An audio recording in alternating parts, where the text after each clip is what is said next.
Lebih baik saya akan menjelaskan secara singkat tentang perencanaan dan penganggaran keuangan daerah, di mana merupakan suatu cermin dari efektivitas pengelolaan keuangan daerah yang baik untuk menunjang keberhasilan desentralisasi fiskal. Nah, berbicara tentang pengolahan keuangan daerah, di sini kita berbicara tentang perencanaan, pelaksanaan, penatausahaan, pelaporan, pertanggungjawaban, serta pengawasan keuangan daerah. Nah, di sini pengolahan keuangan daerah ini menunjang untuk keberhasilan desentralisasi fiskal, di mana desentralisasi fiskal ini atau kebijakan fiskal ini digunakan untuk mengarahkan pembangunan daerah yang baik. Nah, adanya kebijakan fiskal ini dilakukan untuk melihat apakah pembangunan daerah yang dilakukan pemerintah daerah itu berjalan dengan baik atau tidak. Nah, setelah itu kita masuk pada proses perencanaan dan penganggaran keuangan daerah.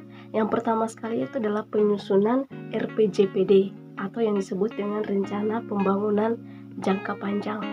RPJPD ini dilakukan selama 20 tahun. Nah, sebagai acuannya digunakan untuk penyusunan Rencana Pembangunan Jangka Menengah Daerah atau RPJMD. Nah, RPJMD ini dilakukan selama periode 5 tahun. Nah, berkaitan dengan proses perencanaan yang pertama tadi RPJPD, yang kedua RPJMD. Nah, kita masuk pada proses perencanaan yang ketiga, yaitu RKPD. Nah, setelah RPJMD ditetapkan, maka pemerintah daerah akan menyusun rencana kerja pemerintah daerah atau yang disingkat dengan RKPD. Nah, RKPD ini dilakukan selama 1 tahun, merupakan penjabaran dari RPJMD, dan masa kerjanya itu dilakukan selama 1 tahun. Nah, RKPD mengacu kepada rencana kerja pemerintah. Dia akan berbicara atau membahas atau menyusun tentang rencana kerja pemerintah. Nah, setelah RKPD, kita akan masuk pada proses yang keempat, yaitu proses penyusunan KUA. Nah, di sini kepala daerah berdasarkan RKPD menyusun anggaran kebijakan umum APBD.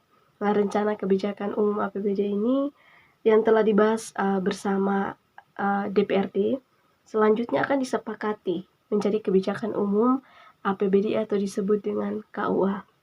Berdasarkan kebijakan umum APBD ini yang telah disepakati pemerintah daerah dan DPRD akan membahas rancangan prioritas dan plafon sementara, anggaran sementara yang disebut dengan PPAS, yaitu prioritas dan plafon anggaran sementara.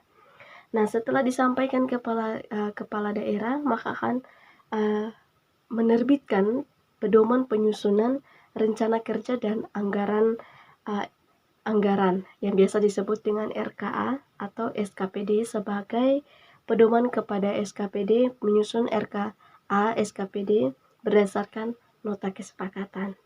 Nah, di bagian proses perencanaan keempat ini berbicara tentang KUA. Nah, setelah KUA PPAS itu berbicara dengan SKA SKPD.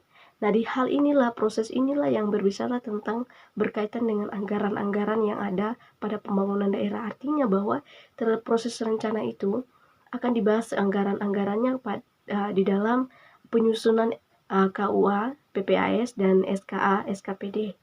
Nah, setelah kita sudah menyelesaikan proses anggarannya dibahas dalam hal ini, yang terakhir adalah proses perencanaan penyusunan APBD. Nah, proses penyusunan APBD ini kita lihat ya, proses penyusunan APBD. Nah, setelah RKA SKPD dibuat, maka selanjutnya akan disusun tentang peraturan daerah tentang APBD. Nah, di dalam APBD itu akan dibahas tentang pendapatan, pembelanjaan, dan pembiayaan. Nah, rencana peraturan tersebut akan dievaluasi kemudian ditetapkan oleh kepala daerah menjadi peraturan daerah tentang APBD dan peraturan kepala daerah dan tentang penjabaran APBD. Sekian dari penjelasan tentang perencanaan dan penganggaran keuangan daerah yang saya jelaskan secara singkat, mohon bisa dimengerti dan dipahami. Terima kasih.